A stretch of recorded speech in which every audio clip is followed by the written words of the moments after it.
We are now down on our last lesson for physical science. But before we start with our new lesson, let us have first a prayer.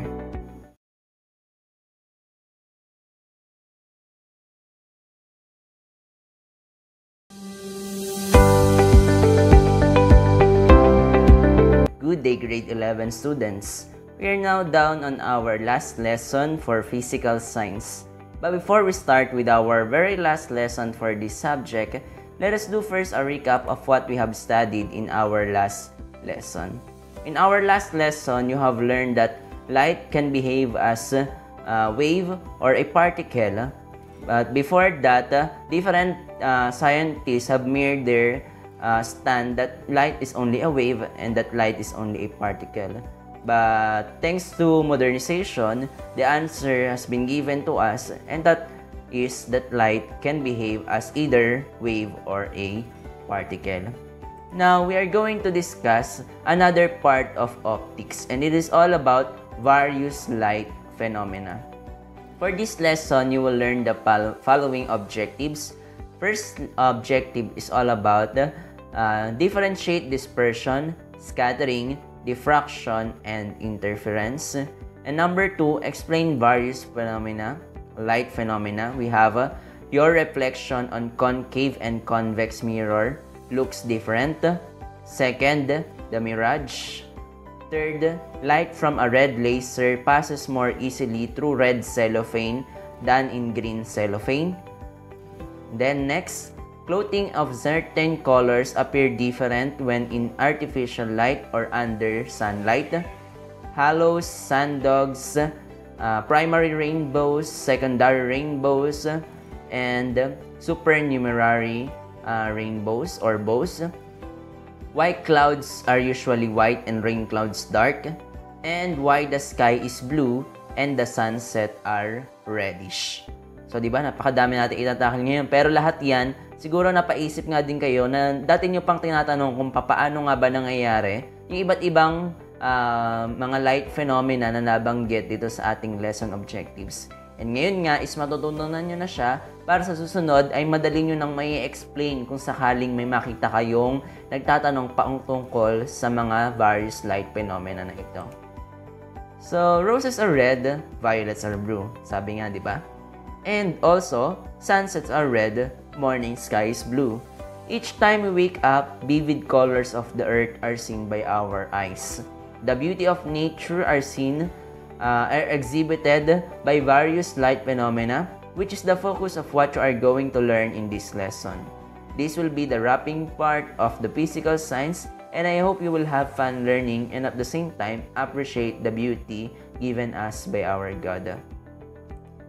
Okay? So to understand the various light phenomena that are mentioned in our lesson objective, you need first to understand the different properties of light, which includes the dispersion, scattering, diffraction, and interference.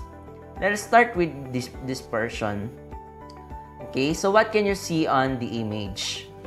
Okay, what does it tell you about dispersion? Okay, so dispersion is the scattering or separation rather. Dispersion is the separation of white light into its component colors, which are the red, orange, yellow, green, blue, indigo, and violet. Okay, when light is passed through a prism, it separates into different colors, just like what we see in our in rainbows. Okay, so ganun yung nangyayari, nadi-disperse yung white light sa kanyang component colors. This observation was made by our scientist, which is mentioned in our first lesson, Mr. Isaac Newton. We observed that white light can be dispersed into different component colors. And after that component colors has been dispersed, when he placed another prism to the component colors, the component colors turned into white again. So, ibig sabihin nun, sinasabi lang na ang white light kapag nilagay siya sa isang prism, makikita natin yung kanyang component colors, and then kapag pinagsama-sama yung mga component colors, mabubuo ulit yung ating white light. Okay, so Typically kasi ang white light, nakikita lang talaga natin siya as white. Pero yung mga objects, ang nagsasabi na meron niyang components din yung light, di ba? Kaya nag-a-appear na green yung leaves, na red yung flowers, kasi nga, nakikita doon na nagkakaroon ng reflection of the colors of, or the component colors of light. So, nagiging sensitive yung ating mata sa pamagitan ng mga yon dahil meron silang ability na mag-reflect, which is madidiscuss din natin mamaya kung ano nga ba yung tawag doon. Pero now, ang focus natin is all about dispersion. Basta tatandaan, this is the separation of white light into its component color. Next one, we have scattering. Scattering is the ability of particles to absorb light and scatter it in all directions. Scattering of light components depends on the size of the particles or scatterers. A small particle scatters components of short wavelength, high frequency of light, while particles scatter longer wavelengths or low frequency. So sa ating kasi atmosphere, may mga particles na tinatawag tayong scatterers or atmospheric particles na kayang makapag-scatter ng iba't ibang kulay ng lights. So yung mga maliliit na particles, so for example, we have the oxygen and the nitrogen, which is which comprises 2/3 of our atmosphere. So makikita natin na yung for example, yung nitrogen, 'di ba? 70% siya ng ating atmosphere. Kaya niyang makapag-scatter ng blue light. Okay, kaya nga nakikita natin na blue yung yung ating sky. So dahil 'yon sa maliit na particles ng nitrogen, kaya niyang scatter yung mga shorter wavelengths. Ang mga nasa short wavelengths ay yung nasa part ng blue, indigo, violet. Kung natatandaan niyo sa visible spectrum, habang lumiliit yung wavelength, ay tumataas yung frequency niya, and papataas tayo sa kulay. Okay? While larger particles naman, kaya nila makapag-scatter ng longer wavelengths. Ito yung mga nasa ROY part, or red, orange, and yellow. So, tatandaan lang, ang scattering ability ng mga atmospheric particles na makapag-scatter or makapag-spread ng specific wavelength of light. Kapag maliliit yung particles, ang kaya nilang scatter ay yung may mga maliliit na wavelength of light. Kapag malalaki yung particles, ang kaya nilang scatter ay yung may mga malalaking wavelength ng light. Next one is diffraction. Diffraction is the bending of light when it encounters an obstacle or an opening. Para siyang refraction, di ba? Nagbe-bending yon. Okay, a shadow is usually formed when light meets an obstacle. The bending of light is not very much noticeable, but when you look around the edges of the shadow, you will notice blurred areas or diffraction fringes. These are the areas where diffraction of light occurs. For example, ito yung light, nilagyan natin ng isang slit or meron tayong obstacle, merong barrier na dadaanan, magbe-bend siya imbis na mag-pass through na dire-diretso. So magkakaroon ng bending of light, yung pinakita ko sa inyo dati nun sa diffraction of light sa wave model. Di ba? Sa wave model and particle model. Sa particle model, sabi nila magdedire-diretso pa rin yung light. Pero sa wave model, sinabi nila na kapag nag-pass through yung light sa isang barrier, magbe-bend siya. Okay? So ang common example ng diffraction ay ang pinasikat na linya ng ating Miss Universe na si Catriona Gray, silver lining. Okay, yun nakikita natin sa ulap na parang may bumababa or parang may umaakyat sa langit, 'di ba? Kapag yung mga clouds kasi meron silang mga maliliit na butas na dun papasok yung light, dun lang siya makakadaan, nagke-create siya ng diffraction na effect. Okay, so madalas tayo nakakita niya kapag marami yung clouds, enough siya. And then, malakas yung sinag ng araw. So, yung mga sinag niya na dumulusot doon sa mga opening ng clouds is tinatawag nating diffraction phenomena or yung silver lining na tinatawag. Okay? Next one is interference. Para din siyang diffraction pero ganito yung nangyayari sa kanya. It is the result of superposing of waves from different sources. So, maraming sources namang kapag interference. If you examine a shadow formed by the diffraction of light, you will see fringes on the edge of the shadow. These fringes or the interference of light waves are the result of the diffraction of light at different sides of the objects or obstacle which causes the shadow to be fuzzy. When this property was observed in the visible light, it was considered as a clear proof of the wave nature of light. Okay, so natutunan natin yon sa first lesson na ginawa experiment ni Thomas Young. So, ang ganito yon. For example, when light has meets two slits, so ang mangyayari, yung shadow na makakas dito sa screen, kung magpe-place tayo, magkakaroon ng alternating bright and dark fringes. So, yung tinatawag nating interference. So, bakit nga ba nagkakaroon ng bright and dark fringes kung may dalawa tayong source of light? So, meron kasi tayong tinatawag na constructive interference and destructive interference. This will be further discussed when you will study General Physics 2. Okay, so constructive interference, ito yung dalawang light, two identical parts of two waves meet at just crest of one wave and then meets the crest of another wave, making the amplitude twice. Okay? So, anong nangyari? Ito yung isang wave. So, nagkakaroon ng construction of light. Nagkakaroon ng constructive interference. So, magkakaroon ng bright fringes. Okay, kapag nagsama sila, pag pinag-add natin, so, parehas kasi sila ng kanilang face. So, merong crest and meron trunk. Kapag pinagsama natin sila, is magkakaroon ng bright lights or bright bands of light. So, yun yung tinatawag nating constructive interference. Samantalang yung destructive interference, ito naman yung nagkakaroon ng cancellation. Okay, cancellation ng dalawang waves dahil wala sila sa phase. Okay, magiging 180 degrees lang yung kanilang sukat. So, magkakaroon ng dark side yung ating light. So, ganito lang yon para mas maintindihan lang na mabuti dahil basic pa lang itinuturo sa inyo about interference and ituturo pa ito pag kayo nag-take ng General Physics 2.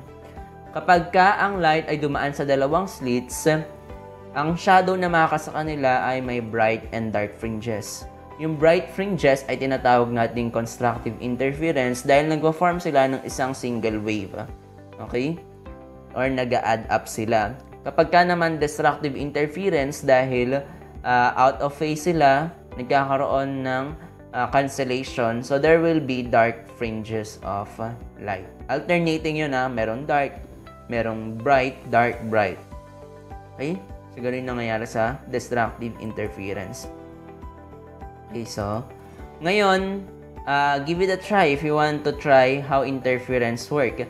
Try to see diffraction interference by holding two pencils LED side by side and shine a laser beam on the slits and project the image on a wall. So, describe what you see. Can you distinguish interference from diffraction? Okay? So, now, naalam na natin yung iba't ibang properties of light which includes the dispersion, scattering, interference, and diffraction. We will now discuss the different or the various light phenomena. Okay, sa pamagitan ng ideas na yon, malalaman natin kung ano maaari mabuo ang mga light phenomena. So, first one, we have the reflection in a spoon. Nasubukan nyo na bang tumingin sa spoon? Sa kanyang front and back side, sa scooping part, and sa kanyang sa likod or behind. So, di ba meron tayong meme na nakikita ngayon sa Facebook na meron tayong rear view CCTV or camera, di ba, nilalagay sa laptop na gano'n para nakikita kung sino yung nasa likod. Okay? So, yung actually, tama naman yung kanilang ginagawa kasi nga pwede namang mag-act na parang security mirror na parang nasa convenience store yung ating spoon dahil parehas lang sila ng property nun. Kasi ang ating spoon ay pwedeng mag-act as concave and convex mirror. Okay? So, when you try to look in the front part of the spoon, you will see a smaller and inverted version of yourself. On the other hand, if you look at the back part of the spoon, you will see a smaller but upright image of yourself. So, why is this so? Bakit magkaiba ng image ang napo-form sa kanila? Kasi nga yung nasa front side or yung pang-scoop natin ay isang concave mirror. Kung natatandaan nyo pa yung grade 10 science. And then yung nasa likod naman, since nakaharap sa atin yung umbok niya, that is a convex mirror. Naaalala nyo pa ba yung characteristics na nabubuo sa concave and convex mirror? So, when light rays hits the surface of a concave mirror, ito yung harap ng spoon, yung pang scoop, the rays tends to meet or converge at a focal point of the mirror, creating a real and inverted image. Kaya yung image na nasa harap ng spoon is magiging inverted, pero siya ay real. Okay? Real, ibig sabihin no, na-form sa harap ng mirror. Okay? When light rays strike a convex mirror, itong likod ng ating spoon, the rays tend to scatter or diverge from the focal point. This means that the image will create a virtual and upright image. So, upright siya. Okay. Ano pa ba yung example ng mga convex and concave mirror? Naalala pa ba? Okay, halimbawa ng convex mirror ay yung makikita sa ating mga side mirrors and sa mga security mirrors na ginagamit sa convenience store. So, yung concave mirror naman, makikita yan sa ginagamit ng mga dentists. Yun, minsan yung sa ating lens or sa ating telescope or sa microscope. Minsan gumagamit din sila ng concave mirror. So, yan yung una nating various light phenomena. When you look at the back part of the spoon, there will be a virtual and upright image. When you look at the front of the spoon, there will be a real and inverted image. Next one, mirage. Okay, so anong napapansin ninyo sa kalsada? Tuyo ba siya or basa? Okay, so ayan. Madalas siguro ito, nakakalito to sa mga drivers, lalo na kung meron sa inyong drivers na akala ninyo basa yung daan, so ang gagawin ninyo is mag-slow down kayo. So ito ay kadalasan nangyayari when you are experiencing to see a puddle of water where the sky is reflected on the asphalt road on a few meters in front of you while walking or while driving on a hot sunny day. And then when you pass over nga doon is wala namang water. Okay? This is called as the mirage. Okay? A mirage is an optical phenomenon which creates a displaced image of an object due to refraction of light. This happens because air just above the asphalt road has a higher temperature than the layer of air above it. So nagkakaroon ng difference with the temperature dun sa malapit dun sa surface na asphalt is mas bababa kaysa dun sa temperature na nasa ibabaw niya. So, ang nangyayari dun, dahil sa difference sa temperature, it causes difference in optical densities or refractive index of the different layers of which air bends or refracts light. So, nagkakaroon ng refraction of light dahil nga nag-iiba yung index of refraction dahil magkaiba yung temperature ng light sa ibabaw at dun sa mismong surface ng asphalt road. So, it appears to be like this. Para siyang basa. Okay? Next one, filter. Ito yung a filter can be a colored glass or cellophane that absorbs certain frequencies of visible light and transmit a particular color frequency that matches the filter's natural frequency. Light transmission occurs when a transparent object allows light to pass through it. So, ito yun. So, halimbawa, di ba, ito yung nabanggit ko kanina na yung nakikita natin yung different colors of light sa pamamagitan ng mga objects, ng mga colored objects. Alam natin na ang light ay may red part kung nakakita tayo ng red object. Alam natin na ang light ay may green part kung nakakita tayo ng green object. Kasi itong mga special materials na to or tinatawag nating filters, sila yung may kakayahan na i-reflect yung specific wavelength of light.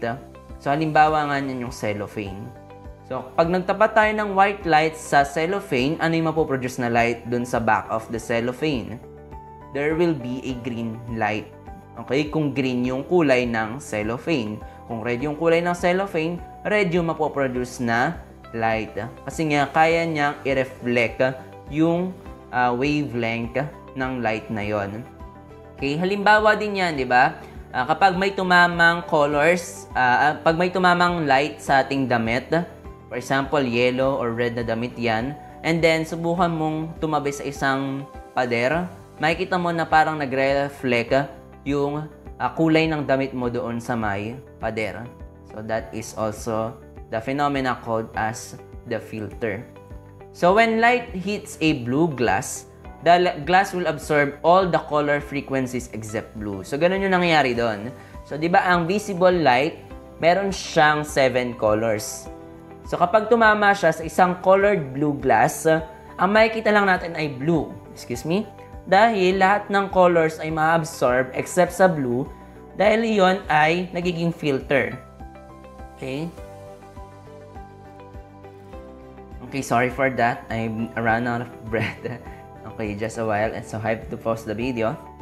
So tuloy natin discussion. So for example, meron tayong white light and then tinapatan siya ng blue glass or cellophane. Ang mare-reflect ay yung blue part of light. And then yung the remaining parts of the wavelength or yung Roy G and then yung IV is ma-absorb nung material. Mapi-filter out niya yun. So makikita lang natin na light ay blue light.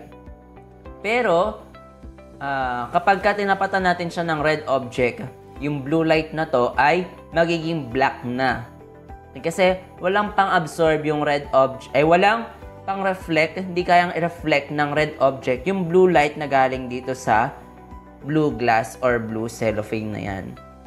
So again, for example, may visible light, pinatama natin sa blue glass or blue cellophane, ang mapoproduce na light ay blue.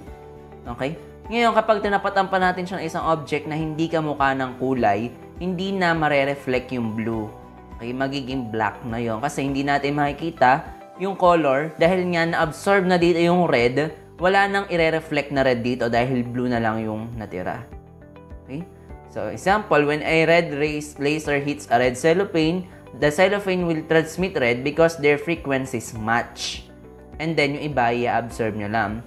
On the other hand, when a red laser hits a green cellophane, the cellophane will absorb red light instead of transmitting it because their frequencies do not match. So, yun yung nangyayari dito. So, blue light kasi siya, hindi kayang i-reflect ng red object yon. So, ang gagawin niya, i-absorb na lang niya. So, wala tayong makikitang ibang color. It will appear black or it will just appear red. Or, kung cellophane yon, walang color na mapoproduce. Okay? Actually, black is not considered as a color. Okay? It means that there is no absorption. Na-absorb lahat ng wavelength of light and walang na-reflect na kulay. So, nag-appear siyang black. Ganun lang yun. Okay, so ganun yung nangyayari. Ang colors lang talaga natin, basic colors, is the Roy G Biv and then nag-mix-mix lang sila to produce other colors. Okay? Next, sunlight and artificial light. So ito, the color of an object that we see depends on the reflected color frequency of visible light that reaches our eyes. Different objects absorb and reflect different frequencies. Okay, for example nga, yung nabanggit ko na kanina, yung petals of a yellow bell appears yellow because petals absorbs all the color except for yellow na kanyang nire-reflect or tinatransmit.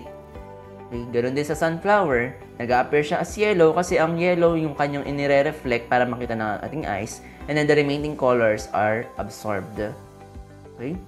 So, the reflected yellow light reaches our eyes that makes us to see the color of the petals. Okay? How about naman yung tinatawag na nating sunlight and artificial light? So, meron palang epekto kung anong uri ng light yung gagamitin natin, kung incandescent, fluorescent, or tunay na light na galing sa sun. Okay? Objects reflect certain color frequencies based on the source that illuminates them. So, for example, yung incandescent bulb, halimbawa, yung ganyang mga uri ng bulbs, emit lower frequency colors such as red, orange, and yellow. Thus, objects with these colors are enhanced under the incandescent light. So, kapag pala tinapatan natin ng mga colors na red, orange, and yellow yung ating incandescent lamp, mas mag-glow sila or may enhance yung kanilang appearance. Okay, dahil ang incandescent lamp, they emit lower frequency colors. Ang ine-emit nila ay yung mga low frequency colors such as red, orange, and yellow. How about for fluorescent lamp? Okay, ito yung mga makikita natin, yung mga daylight na tinatawag, yung mga kulay puting lights. Okay? Ang ini-emit naman nila ay higher frequency such as blue. Okay? So, blue, indigo, violet. So, this means that a red t-shirt will appear more red under an incandescent light than in a fluorescent light. So, kung maglalagay tayo ng red sa ilalim ng incandescent light, hindi siya mas mag-glow. Kasi nga, ang mas mag-glow sa fluorescent lamps, katulad ng mga yan, ay yung mga higher frequency light, katulad ng blue. Okay? So, in the same way, the blue shirt will appear more blue under a fluorescent light. Kasi nga, yun ang ini-emit na color ng mga fluorescent lamp. Okay, tandaan na, kapag ka nasa incandescent lamp, ang mga mag-a-appear na mas enhanced ay yung red, orange, and yellow. Sa mga fluorescent lamp naman, ang mag-a-appear na more enhanced ay yung mga higher frequencies such as blue, indigo, and violet. Now, how about for sunlight? We see the object's true colors when they are illuminated by sunlight or daylight. So, ang tunay na kulay talaga ng objects as they appear is makikita when there is sunlight. Kasi, andun talaga yung ating visible light na nagse-separate into different component colors. Next one, sun dogs. Okay? So, ganyan, nakakita na ba kayo ng ganyang light phenomenons? Okay, sun dogs or parhelion, or ibig sabihin ng parhelion ay with the sun, happen due to the refraction of light upon hitting the small crystals that make up the cirrus or cirrostratus clouds. These crystals are hexagonal in shape and with faces almost horizontal upon drifting. Okay, so anong nangyari dyan? Di ba kasi yung ating pinakamatataas na clouds o yung tinatawag nating cirrus or cirrostratus, mga nagyayelong clouds na yon dahil napakataas na nila sa ating atmosphere. So kapag nag-hit doon yung ating sunlight, is magkakaroon ng ganitong phenomena. Lalo na kung ang crystals ay hexagonal in shape. So, meron parang ditong, ito yung pinaka-sunlight, and then meron dalawang maliwanag na sides dun sa kanyang left and right side. So, ang tawag dyan ay sun dogs. Okay, dahil yon sa pag-hit ng light sa mga crystals na nabuo dun sa cirrus and or cirrostratus clouds. Okay? This caused the formation of spots of light or the sun dog on either side of the moon. Sometimes a sun or the moon. Kasi nga minsan, hindi lang naman sa sun na po-form to. Pwede rin kapag sa moon. Dahil nga, minsan, di ba, kahit gabi, meron pa rin namang mga crystals, lalo na kapag gabi, na nabubuo sa ating atmosphere. So, when light strikes them at a minimum angle of 22 degrees, as shown in this image, okay, doon nabubuo yung tinatawag nating sun dogs. Since red light is the least refracted compared to blue, this make the inner edge of a sun dog to be red hued. The image showed sa actual image of sun dog, which is a red hued at inner edge. So, nag-a-appear din tong red kasi nga red is the least refracted compared to blue. So, mas madaling makita yung red side of the light kaysa dito sa blue. So, yan yung nag-a-appear na nandun sa may edge ng ating sun dog. So, ganyan yung nangyari dyan. Again, dahil yan sa ice crystals na nasa cirrostratus clouds, and then, nagbubuo ng dalawang light sa either side, left and right, ng sun or moon. And kailangan is 22 degrees yung pag-hit ng sunlight doon sa ice crystals na yon. Okay, so that is for next one naman natin ay yung rainbows. Okay? So, rainbow is a light phenomenon formed from the combination of several light properties like refraction, reflection, and dispersion. Rainbows are usually seen after a rainfall because they are formed when light strikes that scattered raindrops in the atmosphere as shown in the image. Light is refracted upon hitting a raindrop that serves as the prism. So, di ba ito yung dispersion? Madi-disperse lang natin yung white light sa component colors niya sa magitan ng prism. And nangyayari naman to sa ating atmosphere dahil yung prism na nag-act ay yung mga droplets na nabubuo doon sa mga rain clouds. Okay, so ganyan yan. So, ang nangyayari is na paghihiwa-hiwalay nila yung components ng ating sunlight into its component colors. So, due to differences in the frequency of the colors of visible light, they are refracted at different amounts and are dispersed. Ayun nga. The dispersed colors reflect upon hitting the other side of the raindrop and then refracted again as they go out. The colors go out, disperse, and reach the observer's eyes. Okay, so lumalaki yung kanilang appearance dahil nga nagkakaroon ng refraction, nagbe-bend yung light, and then napaghihiwa-hiwala yung sa kanilang component colors, kaya ang appearance niya is ganon. Mayroong separation of colors of light. Okay? So, ganun na po-form yung rainbow dahil sa mga prisms na nandun sa ating rain cloud. So, kailangan maganda rin yung angle dapat niya. Nandito yung sunlight, and then nandito yung prism, and dapat nandun tayo sa harap nun. Dapat behind tayo sa sunlight. Kasi kapag ka nasa likod natin yung sunlight, hindi natin makikita yung rainbow ng maganda. Okay? So, depende sa amount of the raindrops kung gaano kalaki, kung mabubuo ba yung rainbow talaga, or minsan half bow lang siya, di ba? So, depende kasi yung kung gaano karaming raindrops yung nandoon. And depende rin yun sa iyong location, sa angle din ng elevation. Okay, in some cases, there is what we call a secondary rainbow. So, paano ba nangyayari yon? So, it is the result of dispersion, refraction, and reflection. Okay, nagkakaroon ng dalawang reflection. So, itong secondary rainbow ay reflection lang nitong primary rainbow. So, ang nangyayari dyan, makikita ninyo na ang appearance ng ating secondary rainbow ay kabaligtaran nitong primary rainbow since reflection siya.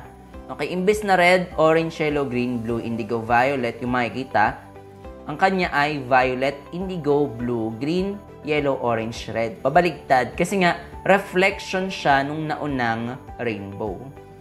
Okay? So, ganun nga yun. Just as mirror held up as a book reverses the printed letters, so the second reflection reverses the sequence of colors in the secondary rainbow. And then, sometimes naman, meron tayong tinatawag na supernumerary bows.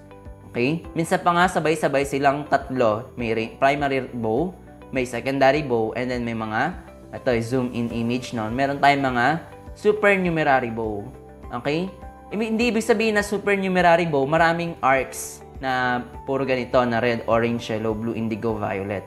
Ang ibig sabihin ng supernumerary bows, they are the bows that are faint in color, fainted na yung color nila, nasa loob or nasa inside ng main rainbow. So, for example, andito yung main rainbow, may mga fainted lines na color violet or color pink, okay, na makikita kayo na nabubuo pa para siyang infinite colors pa nung rainbow. They are so sensitive to changes in raindrop size that you will see them fluctuating from one moment to the next, even from one side to the rainbow to the other side in the same moment. So, minsan nawawala-wala or nababago yung location nila. Depende kasi yun sa dami ng raindrops. So, every color in a rainbow is telling us something about the rain. So, a deep red color means that the rain is especially heavy. Ganun pala yun. Kapag makulay yung red, ibig sabihin malakas yung ulan na nangyari. Okay, lots of red means a wet head. Yun nga yun. Supernumerary bows means the opposite. So, to a deep red at top, the raindrops are very small. For this reason, it is very unlikely you will see these two. So, kapag daw makulay yung red, doon naman nawawala yung mga supernumerary bows. Pero kapag mahina yung red, mas marami tayong makikita na bows dito sa kasunod niya. So, ang indication kung malakas yung dating nung timpla ng red is kapag naging malakas yung ulan.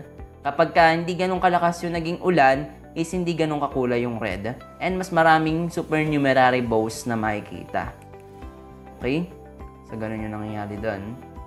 Okay, hindi nakasama dito sa ating slide yung isa pa, yung halos. Okay?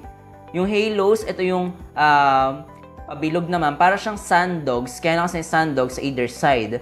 Yung halos naman ay yung nakapalibot talaga siya. Para siyang ring dun sa palibot ng sunlight. Ng sun or ng moon. Pag moon, meron tayong moon halo. Meron tayong solar halo. So, dahil din yon sa mga ice na nabubuo dun sa ating cirrostratus cloud. And then, pag tumama doon yung sunlight, and then pag enough siya, dun sa may area na yon, magpa-form ng bilog na appearance. Okay? Minsan nagsasama-sama yung sundogs and yung halos. Okay, may halo tapos may sundog sa paligid. Okay, next, bakit nga ba maitim ang kulay ng rain clouds or ng ating mga nimbus cloud? From the previous lesson, you have learned that clouds appear white because of water droplets in the clouds scatter all the frequencies of white equally. Okay, on the other hand, rain clouds appear dark because they are too thick that sunlight needs to pass through a lot of water droplets and be absorbed before it can reach the observer eyes. So dahil nga makapal yung ating clouds, hindi kagad ma-scatter yung light. Hindi siya makarating kagad sa ating eyes dahil na-absorb na siya nung mga black, nung ating mga water na nandun sa clouds o nasa rain clouds. So ang nangyayari, nagiging dark yung appearance ng ating mga clouds. Pero hindi talaga nagbabago yung color ng clouds. They are colorless gas.